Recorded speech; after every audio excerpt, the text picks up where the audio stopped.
for folks who don't know me, hello, my name is Jamie. I'm the fluffy one with the ear defenders, and this is Lion. He goes everywhere with me, and we're an autistic duo from the BBC in London. We've been doing accessibility stuff for ages, and we do things like research stuff like that normally. But as I'll kind of explain through this talk, my last year's been a little bit odd. I want to get this out of the way real early for this talk. So there's a few things I want to just point out on this slide. So one of the things is about context. What I want to discuss today is work in progress. I'm sharing it for feedback and discussion. So if you've got feedback, please come and give it to me. Please talk to me about these things. If I say something you find upsetting, please let me know. It's the only way we're going to get all the input together. The second thing is that this isn't science. I'm sharing opinion and perspective, and the plural of anecdote isn't data. This is just opinion. What I'm sharing today has gone to the most senior bits of the BBC already. It's gone through all the senior leaders all the way up to the group COO. So it's discussed, but it's not finalised. This is all still opinion. It's all still the direction we're going in. And then the third thing is I've got a little bit of a trigger warning. There are some medical images in this slide deck, but they're not intrusive. They're images in hospitals rather than being anything intrusive. I think one of them shows a cannula, but that's it. There's nothing gory. And finally, up in the top left-hand corner of this slide, there's a little icon that says Key Lens. I always find presentations really tricky to keep track of. This presentation's got something like 66 slides in it. For all of the slides that are really important, they have that little key ends icon in the corner. If you take a screenshot of those slides and then you add them together, it's an entirely functional presentation that is kind of like the summary of this talk. At the end of the talk, I'll export two versions. I'll export the key slides version and then the full version, so that all the different half animation versions that are really there to help me explain it get out of the way so they make more sense. A second disclaimer, I'm not on my ADHD meds today because it's far more fun to do talks when I'm not medicated, far more fun to write talks when I am medicated. So, no filter. What I say is going to come out of my head. Used to make Gareth, my old line manager, very nervous. I shall try not to say anything offensive, or I'll try not to trip up too much. But please grant me a bit of grace. I'm not necessarily I'm not necessarily the gentlest speaker sometimes. The intent is there, but I sometimes trip over. Talking of speech, my speech can be quite tricky. Sometimes I will stutter, and if it goes horribly wrong, I will swap to using assistive communication, in which case I have all of the speech pre-written on my phone, and I will just plug it in so you can all hear me that way. And finally, this is a little scary. I'm used to doing talks that are basically what I do and why. But on this occasion, I'm talking about what the BBC is doing and why, which is actually a bit different for me. So yeah, I'm a little bit anxious on this one, and I'm kind of curious about how it's going to go. So let's actually crack on with the talk itself. So the talk is called Accessibility Definitions and Principles, Revisiting the Lenses We Use and Why We Use Them, which does kind of pose that first question of, well, what is a lens? What do I mean by a lens? This is a telescope, it's got some lenses in it. Am I talking about magnifying stars or looking at tiny small things? I'm not. I'm using lens in a kind of philosophical way, and this is one of our, ironically, key lenses. A lens represents the way we see the world. They represent kind of our beliefs and our identity and our conception of how the world works and why the world works. And everything we do, we see through our lenses. I think in philosophy, it's known as epistemology, I think. I'm not a philosopher, although my boyfriend is a philosopher, although sometimes we do refer to it as him catching philosophy and hasn't overcome his philosophy yet. But apparently that is also slightly recursive because there's a whole philosophy about catching philosophy. I think I've now said philosophy way too many times and I feel sorry for the signers. So I'm going to just move on to not use the word philosophy. Philosophy! Anyway, so a lens represents the way we see the world. And I tell you what, in the last year, my lenses have been challenged in a way that they've never been challenged before. The way that I think about myself, my work, what I do, and the way that I live my life has had to change. So a year ago, pretty much to the day, I kind of dropped dead, which was not good. I had a very severe infection and I almost lost my life. It was the work of my friends who saved my life, no doubt about it. And I kind of walked out of the hospital a week and a bit later, and I haven't actually walked that far since. This is a photo from a few days later. It's actually the morning, 1 a.m., the morning of my last AxCon talk. I was getting a bit wobbly day by day. I couldn't walk as much as I did the other day. I kept falling off my office chair, which was a bit weird. And then I got really wobbly, and basically couldn't walk, couldn't move. And that was a bit of a thing. This is the day we went and got the diagnosis. This is the images of Lion sat on top of a large buggy. I couldn't walk far enough, and this was the best solution we had to hand. And it turns out I have a thing called cauda equina syndrome. So cauda equina syndrome is a spinal cord injury, which means that some of the nerves at the bottom of my spinal cord have been crushed. We think it was due to the infection, that something swelled up and it just nipped them. And the pragmatic side of it is it's very painful, but it also means that I find it really hard to walk, sit, move around, and other stuff. And we don't think this, I'll mention it more later, but there are other consequences of that illness that are impacting things like my vision. This is I've been autistic my whole life. My body's been throwing curveballs at me my whole life. That doesn't bother me. But this is something we never expected, something we never dealt with before. And it was hard. It's been hard, but also kind of amazing. Because here's the thing, through all of this, I've never been alone. I've had the support of an amazing community. I've got amazing people in my lives. I'm surrounded by engineers. Within 2 days of me not being able to sit in my last chair, a friend had pulled a car seat out of their car, their kit car, because it had a harness, and welded it to a seat base for me so that I could sit somewhere that wasn't my bed. It hurt a lot, but it got me out of bed. That's the sort of friends I have. We're currently speccing up a mini one-person roller coaster to go from my bed to my desk. Because ceiling hoists are really expensive, but roller coaster spare parts are really cheap. So we'll just build a one-person roller coaster. I was never alone through this, and we worked together, and we really thought about how best for me to live my life with my body as it is. And I want to call out two people who were astonishing in this role. So I'm going to mention Gareth first. I'm sure most people in the accessibility industry know Gareth Ford-Williams. 17 years at the BBC, 7 years as my line manager, an amazing individual. He's one of the few people that Lion can go and hug. So when I think this photo was a W3C event where I had to go up to a whiteboard and I just kind of handed him Lion and was like, hey, hold Lion for me. And he was like, ooh, try not to get eaten. And in that photo, they look like they're plotting to take over the world, which I love.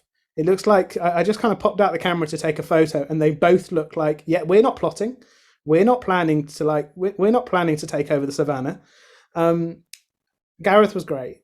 And then also Rebecca Nancaro, Becky.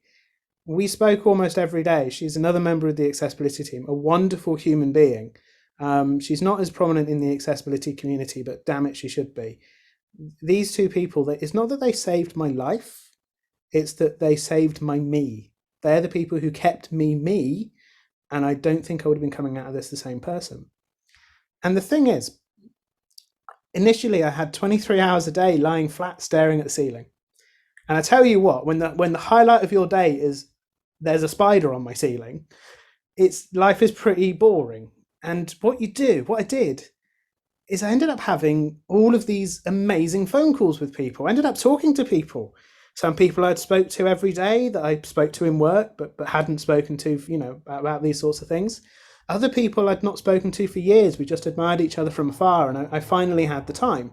And there was also the lingering question of, I might actually die, so better have those conversations you want to have.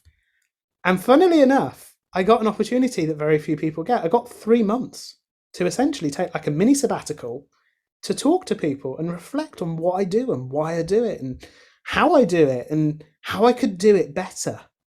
And that led to, problems, frankly, because we started getting ideas, and that's never good. Gareth says that I have two types of idea, either really good or really, really bad. It's like save the world or burn the house down sort of thing, and not a lot in the middle, which is very arrogant, actually, now that I say that aloud, but it's true. They tend to be quite good or quite bad. And sometimes we can't actually tell the difference until we're about halfway through. But we started having these ideas and these really interesting discussions that had come out of my experience, our experiences at the BBC. I was 6 years into my role. Everybody else in the team was 6 or 15 years into their roles. And we just had time to reflect on it. And we took those ideas, and I came back to work in mid 2021. I put my ideas in my virtual briefcase, and I went and found the most senior people I could to go and talk to them. At this point, Gareth had moved on, and I kind of had to start making these conversations. So I discussed it with one of our senior leaders, and I won't share the specific idea because, ironically, the specific idea was rubbish. But he came to me with this question. He said, Jamie, that sounds great, but how does it relate to the Charter, and what are the underlying principles? How did you get to this? And I said the most dumbest thing. I was like, oh, sure. Give me a couple of weeks and I'll come back to you. About 2.5 months later, I went back to him with half the answer, and it led us onto this wonderful path. And that's what I want to share with you all today. I want to share with you all today kind of how we got to definitions and principles, what we've learned along the way, and how you can do it too. So to start off with, let's talk about the BBC. So we are the BBC. This is the BBC. We're in our 100th year. Although I mistyped it the other day, and we're about to have our 1,000th year according to my slides, which is a bit optimistic, but maybe not. We're 100 years old, and we've been serving the British public all of this time. And we literally serve at the Queen asks us to, is the one way of putting it. Which I think to Americans, I can go, yes, I work for the Queen. I don't, I work for the BBC, but royal appointment, royal charter, yeah, close enough. And our role here, and this is another one of our key lenses, is this thing called the Rethian Principles. We're here to inform, educate, and entertain. That is why we're here. It's our mission, our purpose, our value. Now, on the paperwork side, and I need to explain this or all the rest won't make sense, we've got the Charter, which is the constitutional basis for the BBC. Then we've got the agreement, which is essentially what we agree with the government, which includes things like funding and regulatory duties. Now, when I spoke to that senior leader and he said, okay, relate it back to the Charter for me, I had to go and read the thing. And I tell you what, the character development is rubbish. The plot is not very good. And it's a really long document. Best ADHD meds I could muster, lots of cans of Coke. But I made it to the end and I learned a lot. And I started to understand the bigger picture and the language that was used. So I'm going to pull out one bit, and there's several bits like this in the Charter or the agreement, but this is a key bit. And it's really important. So there's this key lens here. So this is another key lens. It's Agreement Clause 61, which is that the BBC must do all that is reasonably practicable to ensure that viewers, listeners, and other users, as the case may be, are able to access the UK public services that are intended for them. So,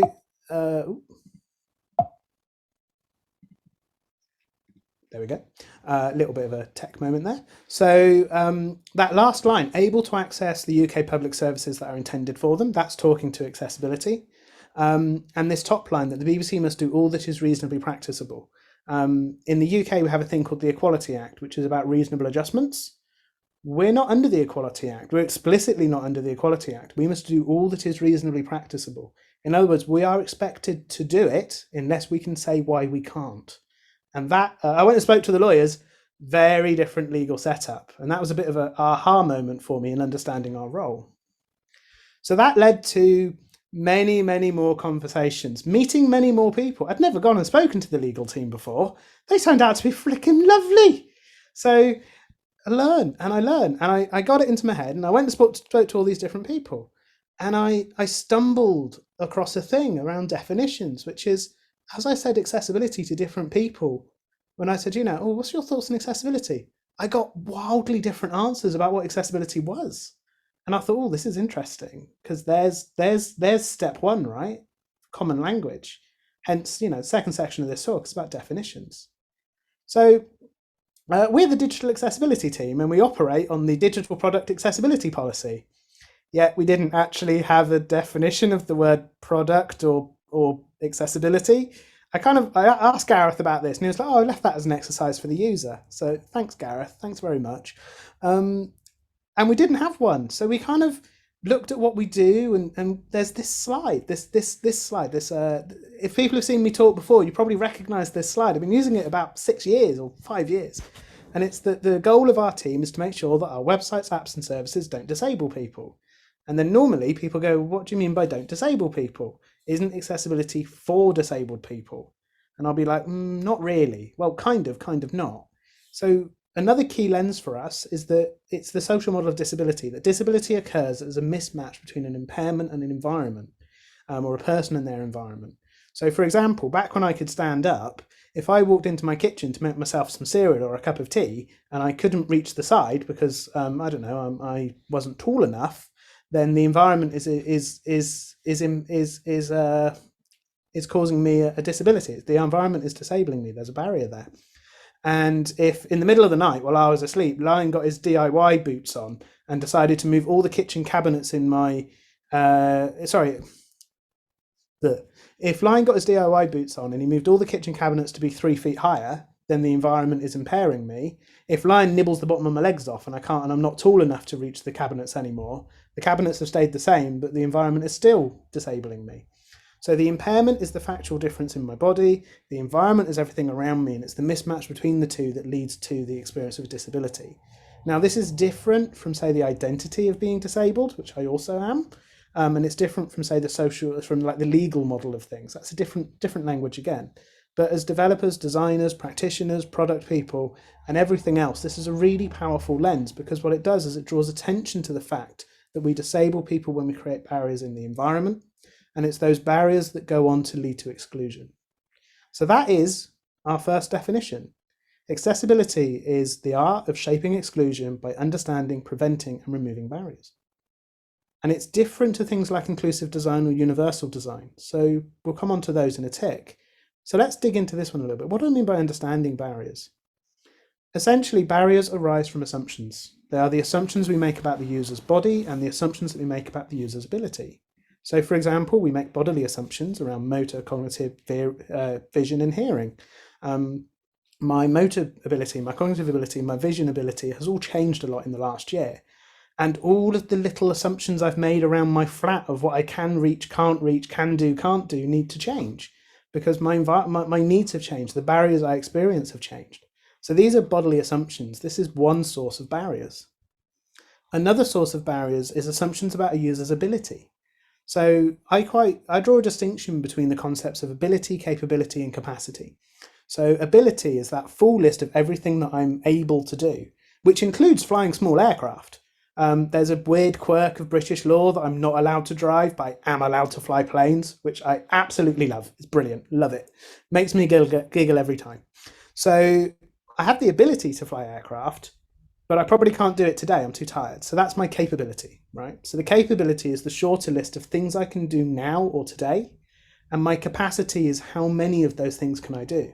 I might be capable of 20 things, but I might have the capacity to do 5.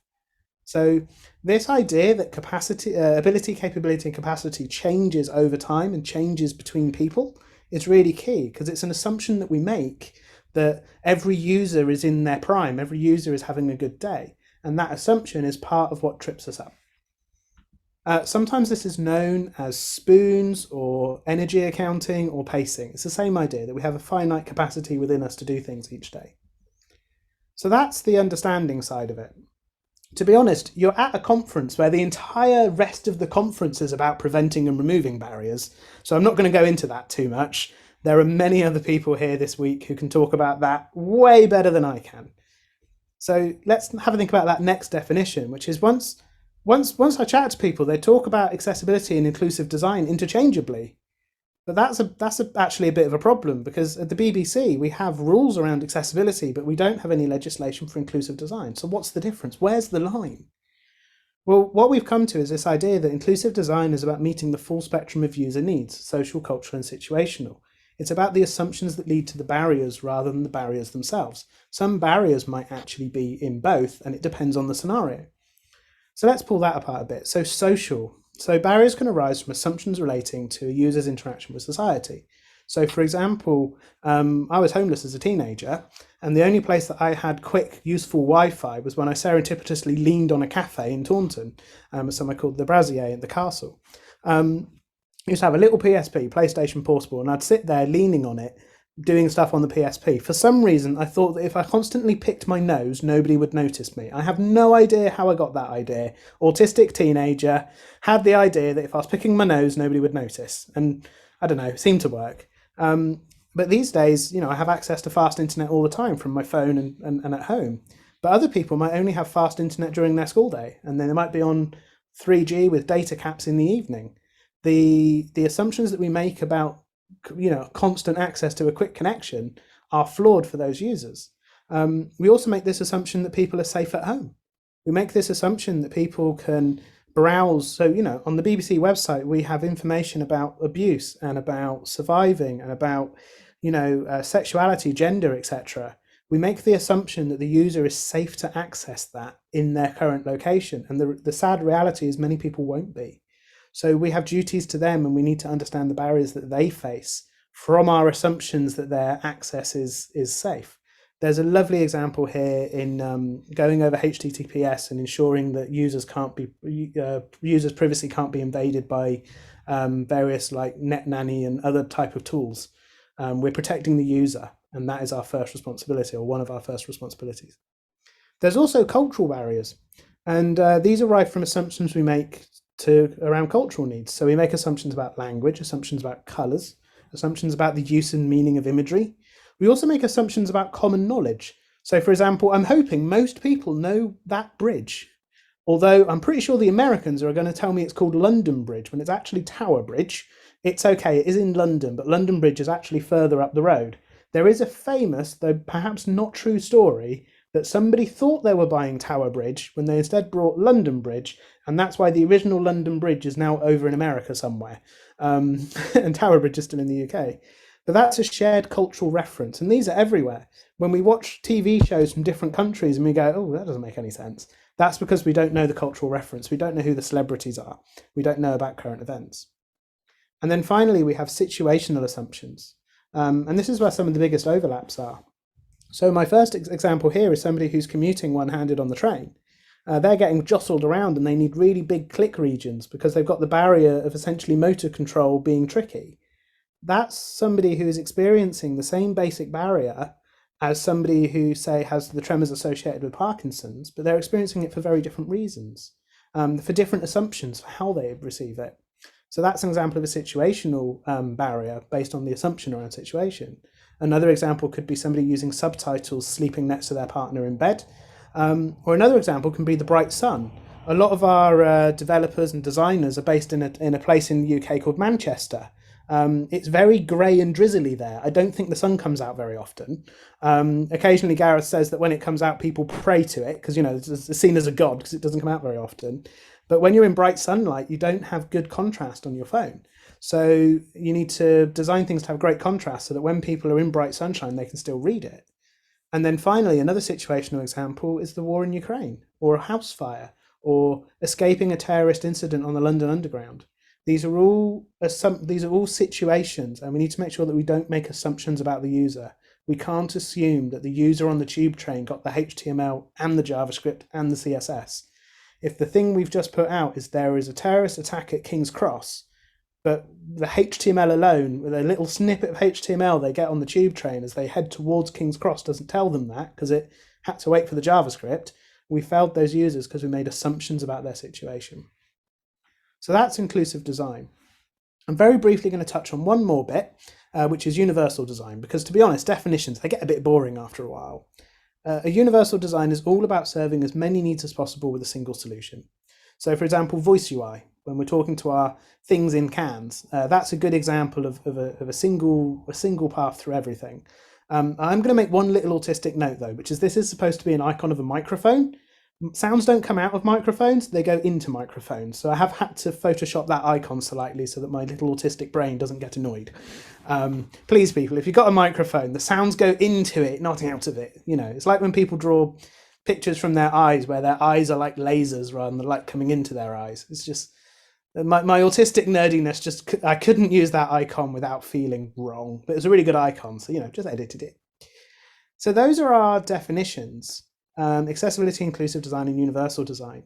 By having these definitions, we can have this conversation of using the same terms. And funnily enough, getting to the point where we had these consensus terms, they're not necessarily everybody's favorite answer, but they are at least agreed and discussed, led to really great discussions and really coming together as a team and a community to understand what we're here to do and why.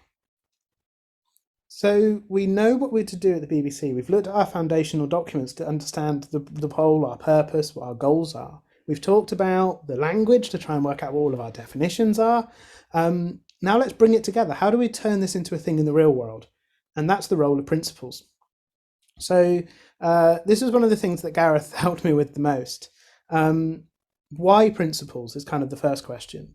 So the idea of a principle is that it's guiding our actions and it's a tool to help us reflect on what we're doing and why. And this is one of the key lenses. So it has a key lens icon on it. So feel free to take a screenshot or something. It's a tool to help us reflect on what we're doing and why. So it should be useful to me as an individual every day. Everything I should do, I should be able to look at the principles and map them together. It should help me know what to do next. They're also about driving great conversations. If we have these shared principles and this shared understanding, we can start from a shared position when we're discussing and we're making decisions. The second thing is that good principles are grounded in delivery. They're grounded in daily practical value. Gareth's phrase was that a good principle is good when it can't be abstracted any further. So his example, and why there's a little traffic light on there, is that the principle for road safety is don't get killed crossing the road. Nobody should die crossing the road. The principle is not stop, look, listen, live. That's a method. Traffic lights are a method. Traffic calming methods are a method, but the principle is don't get run over. Does that make sense? That it's the idea that the principle is the level of abstraction where you can't abstract any further. And then if they're working well, they should also reflect the foundation, connecting the values, policy into practice and tie the whole lot together. So this is the slide that I've been building up to. This is the slide that if it's going to anger anybody, it's going to be this next slide. We've come up with 3 principles. The first principle is that you must exclude intentionally. You should only exclude intentionally. That's a big one. So let's digest that a bit further. Everything we do excludes somebody. Now, in the case of the BBC, that somebody might be, for example, a news user, somebody coming to the news website who can't read English very well. You know, the BBC News website assumes you can read around the age of an average 8-year-old. If you can't, the BBC News website excludes you. That's why we have Newsround, which is a simpler reading news product. It's why we have radio. It's why we have TV. Across all of our products, we do reach the audience, but we don't necessarily reach the audience with every product. Or another example could be, have a chat with your developers about whether your main navigation needs to work for toddlers. When we talk about products, we're already making implicit assumptions about who's excluded. Oh, it's not for children. Oh, it's not for people who don't speak English. There is huge power in writing that down and discussing it, even if it seems obvious, because when you do that, you're also identifying who's at a high risk of being accidentally excluded. And that is really, really useful. It's a really powerful discussion. And that word, intentional, it comes straight from the Charter. The Charter says that it's UK public services that are intended for them. We need to be intentional with this. It's when we exclude accidentally, we end up causing problems and causing exclusion. So that's the first one. Only exclude intentionally. The second one is to provide a designed experience for all of those intended audiences. So once you know who your audiences are, who's intentionally excluded and who's at high risk, that helps you identify the common barriers. So as a team, we're building research tools and framework tools so that we can help teams identify the common groups that they might be excluding or at high risk of exclusion, and then helping them to understand the common barriers so they can push it into their processes. And they can start defining what a comparable experience looks like right at the start. The idea isn't that you design it and then point a screen reader at it to see if it works. You design the screen reader experience and the keyboard experience and the visual experience all together as one comparable designed experience with the same amount of quality. Gareth put the word comparable in our policy because comparable accepts that it depends. So if a process takes 20 minutes for a sighted user, if a process takes 10 minutes for a sighted user and takes 10 minutes 30 seconds for a screen reader user, that's fairly comparable. If a process takes 30 seconds for a sighted user and a minute for an unsighted user, that's not particularly comparable. So it's important that we know what metrics we're doing. And having those discussions right up front, as early in the process as you can, right at the product conception stage, leads to these amazing conversations where we go, hey, we're the BBC. If we need to teach the user something, we could potentially just run adverts and promos. Like, we have the reach there. We don't have to limit our learning to just a guide on the website. So this is where we work to ensure that the barriers are addressed throughout the process, and then we verify the effectiveness of the barriers we know about when we test, but we're always trying to learn about new barriers. So every time we use a test, if we observe new barriers, we pull them back into our process, pull them into that research framework we've got being developed or is being developed, and then they come up next time as well. So we're constantly iterating and learning as we go. This has been frankly, a joyful process. It's been really amazing to be part of. So that's where we are so far. So the first principle is to only exclude intentionally. The second principle is to provide a designed experience for all of the intended audiences. And the third principle is about meeting audience preferences when possible. The world isn't cut and dry. There are always going to be these conflicting needs, and we need to embrace it rather than minimize it or ignore it. There are some groups for which, if we meet their preferences, we will exclude others. So a great example of this can be advanced screen reader users and novice screen reader users. Sometimes we'll be in a position where we annoy the hell out of advanced screen reader users because something is really wordy, because we've observed in user testing that the inexperienced screen reader users really rapidly get confused if we don't. So we have to make sure that when we meet the preferences of one group, we don't unintentionally exclude another. And sometimes, actually, this is the hardest part of accessibility. You can have all of the techniques and all of the knowledge, but you need to know what your users are using it for in that context and how to meet their preferences without excluding others. So that's a key lens. Here are our 3 accessibility principles together: to only exclude intentionally, to provide a designed experience for all intended audiences, to meet audience preferences where possible. So that's the core of this talk. We've talked about what we do at the BBC, how we use definitions to clarify what we mean when we're talking about things, and how we're using principles to attach that meaning to our day-to-day work. But I want to leave with another thing as well, which is this is cool. This process we've gone through has been pretty brilliant. This has been the last year of my life. After my injury, I didn't necessarily have to come back to working for the BBC, but it was that excitement of this conversation that brought me back. And it's one of the reasons I'm so excited for the future, because it's such a powerful conversation to have. It's proving to be so effective that it's kind of changed the nature of the work I'm doing. It's really good. So give it a go. Like the principles we've got here, they're very much for the BBC. They're built on our foundations. But if you work in an organisation, give this a whirl. Build on your organisation's foundations. Go look at your documents, see what they say. If they don't say anything, maybe start there.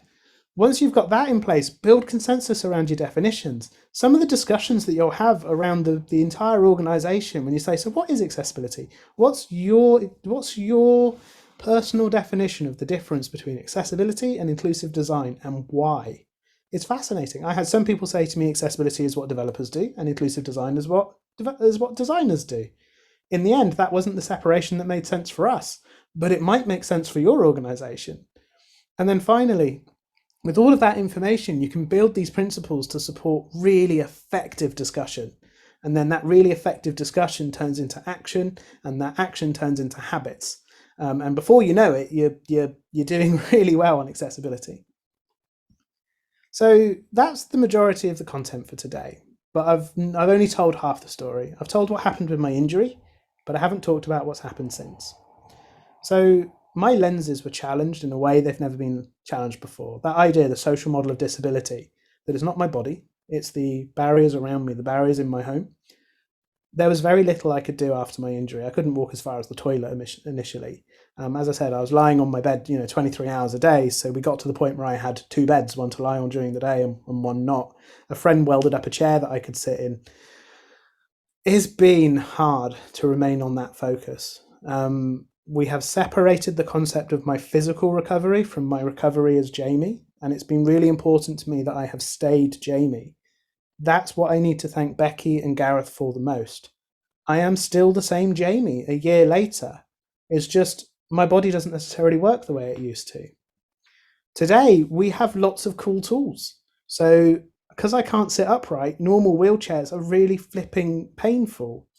But also, they're really exposed. And from an autistic perspective, that really doesn't work for me. It's really uncomfortable. I was having more speech issues because I'm on this tilt in place wheelchair that, I feel like I'm on a platter. It's a horrible feeling. So we traveled the country talking to all of these specialists until we found these kind of three-wheeled buggy things.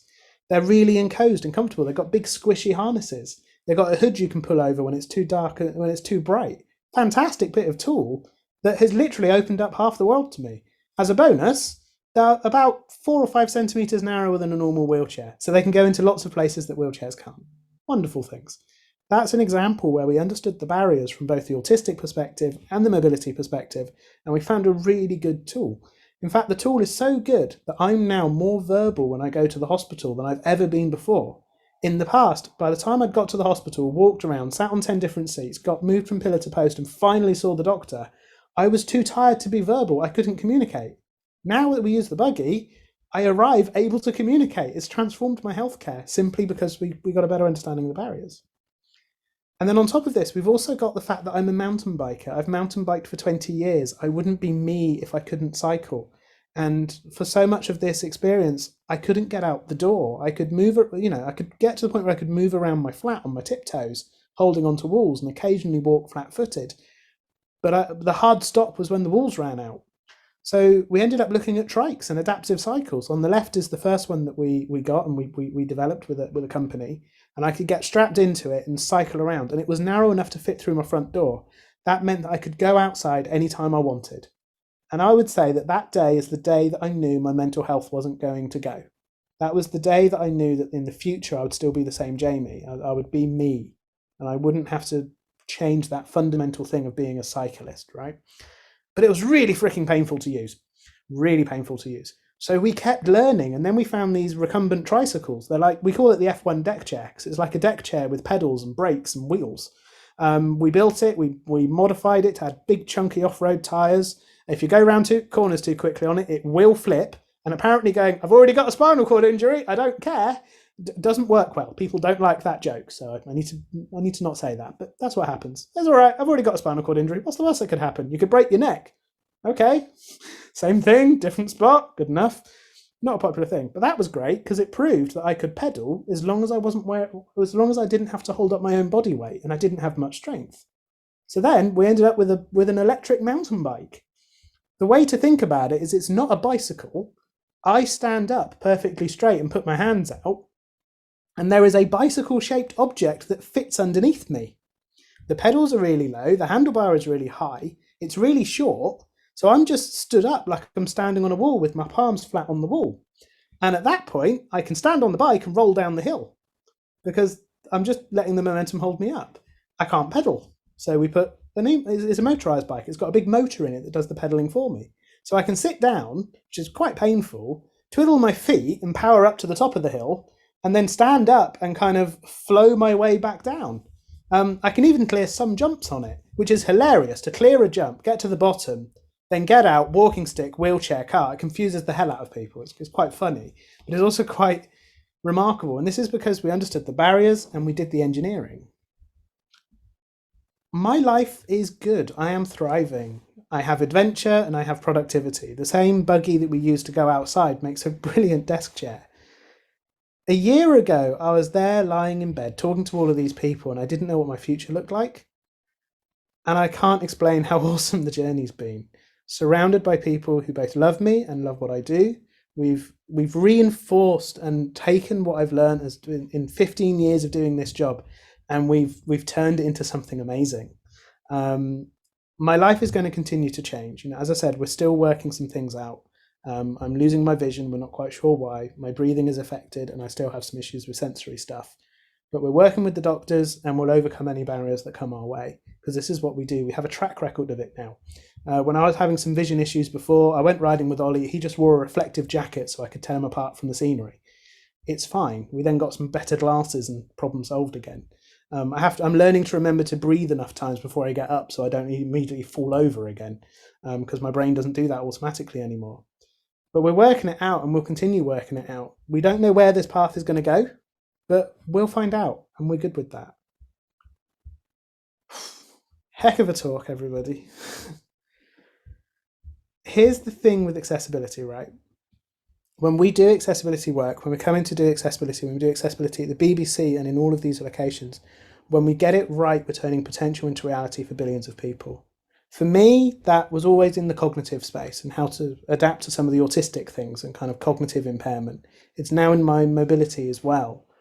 But the lenses are reusable and they impact so many people. It's a privilege. It's the biggest privilege of my life to do this work. And without a doubt, without this community, without Gareth and Becky and Charlie and the wonderful people in my life, I don't know if I would have made it through this injury without losing myself. And in fact, I've come out of it stronger than I've ever been before, even if I can't physically actually lift things, metaphorically stronger, a bit wobbly, but, stronger metaphorically. So if you're interested in this and you'd like to learn more, and I'm sorry that these are bit.ly links that are really hard to read. I don't have another place to put them and they're too long to fit on the page, but I'm going to try and do better in the future. The first thing is the CAN network, which is the Champions of Accessibility Network. It's run by Charlie. It's external to the BBC. It's a network of champions of networks and network champions, if that makes any sense. Wonderful little organisation. Go check it out. The second thing is Gareth's rather epic policy. And I never thought a year ago I'd be doing a presentation going, go read this policy, it rocks. But I've become one of those people, and it's terrifying. I don't know if Gareth is proud or horrified, but it's a really good policy. Like, nick it, duplicate it, nick some of the bits and put it in your own context. But it's a really, really, really good policy. If you don't have one, start there. It's banging. It's a banging policy, man. Brilliant thing. Have at it. And then the last thing is, this talk really is for feedback and discussion.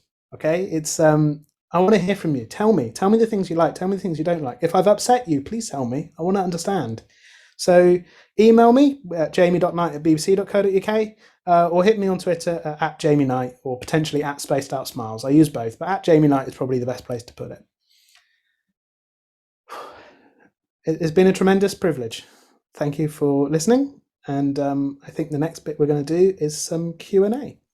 Yeah, Jamie. Hey, thanks for sharing this talk with us. It's been wonderful. And also thanks for setting up the stage that you're still Jamie, because I think if you would have set up the stage with, hey, this policy is a banging policy, everybody needs to read it, I think I would have been scared that we lost you somewhere. So thanks for at least setting the stage that you're still Jamie. That helped me with that part of the presentation. So we've got a couple questions that have come in, Jamie, that I hope you don't mind me asking you about your new definitions and principles shaping your accessibility policy. How have you seen the product teams translate these into actual things at the BBC? Can you share that with us? Yeah, we go and have a natter. We share it with them. We work with them to kind of apply it to their product. I have a lot of half-an-hour meetings that take an hour, which is normally a good sign, because we have half an hour, but they're like, no, this is good. Let's just finish this off. We've got a lot of teams who are coming back to us for second, the third, fourth round discussions on things, which is a good sign. Often that point about what would sometimes happen is that teams would be scared to say, we can't make this inclusive. We don't know how to include that person, and they'd want to avoid the discussion.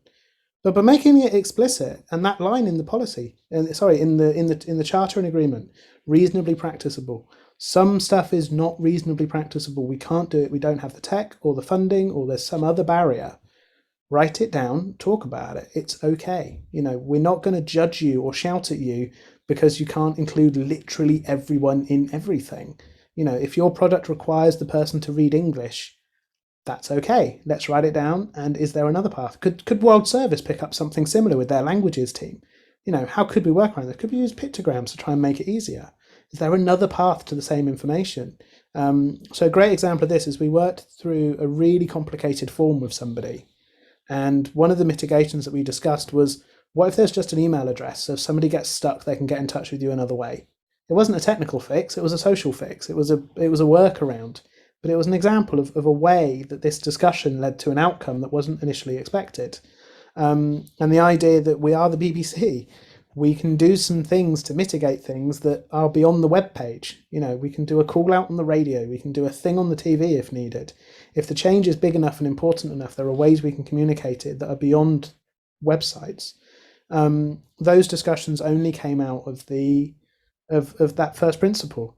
That first principle is both an amazing icebreaker, but also a path into incredibly genuine discussions with people about the hardest parts of their product. I've spoken to people who have been very upset because they've literally gone, actually, people who I know in my life can't use it and I don't know how.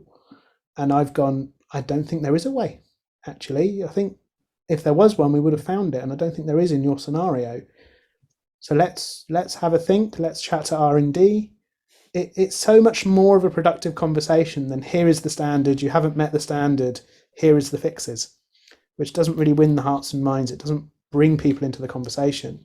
The idea of the accessibility team is we're not the people with the answers.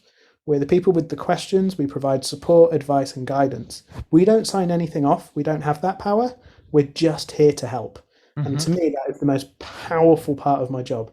People, occasionally something will happen and I get a meeting with someone and they turn up, they're expecting to be told off, and I'm just sat there dressed as Tigger, and they're like, okay, that's not what I was expecting. And I'm like, how can we help? Let's chat this through. It's a delight. I think it's important, right? Of not being my job is not to say no, my job is to brainstorm and help, and not necessarily say, you're wrong. And I think, having that open, inclusive environment really helps your message as well. I agree. You mentioned accessibility is different from inclusive design earlier in your presentation. Can you expand on that a little bit further for us? Sure. So accessibility is about barriers that arise from assumptions relating to the user's body and ability. So assumptions relating to people's bodies would be assumptions relating to motor, cognitive, vision, and hearing, for example. And ability is, tiredness and fatigue. Inclusive design is about barriers that arise from social, cultural, and situational needs. So the data, so low data, someone who's got a data cap, that's an inclusive design need, because the assumption that's been made is about their technology, not about their body. So if you're talking about people's bodies or abilities, we class that as accessibility. If you're talking about everything else, then it's inclusive design. And we have to draw a distinction because of our paperwork and our foundation and what we have underneath us. But maybe other organizations don't draw a distinction. But it's a really interesting question to discuss whether you need to or not. And actually, it brings out all these different lenses that are quite useful. So that's the distinction that we're using. I hope it's useful. I think it's quite a good one. It's very useful in conversation. But maybe your organization doesn't need that distinction. I don't know. It depends on your context. Jamie, we're on a short of time. Just wanted to give you one more opportunity of maybe sharing one of your last thoughts with our participants. Thoughts that you have that you want to make sure that we take away from this presentation. You want to share that with us real quick? Sure. Accessibility is a great opportunity to change the world. You'll get there by collaboration and communication. So everything you can do to communicate and collaborate better will supercharge your activity. Try not to police. Try to be the helpful friend, the person that people go to because they want help, not because they've been told to. That I think is a real important cultural thing, that the accessibility team needs to be the team that everyone goes, oh gosh damn, they're so helpful. You can't be the team that everybody fears. You're not the lawyers, you're not the legal team, you're not the police. And in a way, the further you get from being the police, the better you'll get to being the coach and the support that people are looking for. So all of the things we've done, all of the principles we're working to are to support that model, that culture eats compliance for breakfast, to paraphrase Gareth and Charlie. So think about the culture and the compliance will follow. Thank you very much, Jamie. I want to extend my thank you on behalf of the team, on behalf of our participants today. Thank you to you and Lion for sharing yourselves with us as you've always done during your presentation. Reminder for everyone here that this talk will be available after the talk to watch again. Got a couple questions about, hey, can other people share this? Can I share this with my team? Definitely, Yep. you're welcome to watch the replay and share this experience with your team because, as Jamie always does, I appreciate everything he's shared with us. With that, Jamie and I want to say thank you very much, and I hope that you get to enjoy the rest of XCon. Thank you very much, and have a fantastic day.